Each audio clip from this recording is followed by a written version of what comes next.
তো গাইস অনেক হেঁটেছি আর হচ্ছে না, এবারে বসে গেছি, মা বাবা সবাই আমরা বসে গেছি, একটু রেস্ট নিচ্ছি। পার্কিং আর খুঁজে পাচ্ছি না, গাড়ির পার্কিং জানি না কোথায় আছে।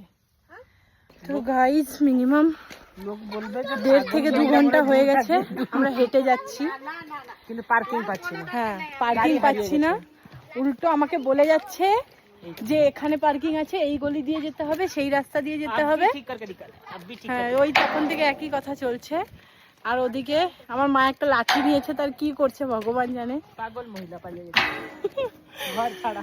আর কত হাঁটবো আমি জানি না, আজকে মনে হয় আজকে বাড়ি পৌঁছানো যাবে না, এরকমই হাঁটতেই থাকি শুধু, আমরা ছাড়া এই আশেপাশে আর কেউ নেই। পার্কিং পাবো কিনা বলো? 10 লাখ টাকার গাড়ি আছে, পার্কিং পাবো না?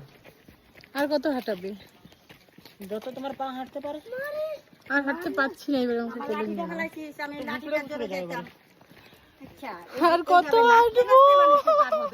এরকম এ চল বাবা, এ পার করেগা, এ দাদু হাঁড়ি, এ সিলভার হাঁড়ি, দাদু ফোন, টেলিফোন। এরকম উল্টো পাল্টা বলে শুধু আমাদেরকে নিয়ে যাচ্ছে, চলেই যাচ্ছি চলেই যাচ্ছি চলেই যাচ্ছি, আমি জানি না কোথায় যাচ্ছি।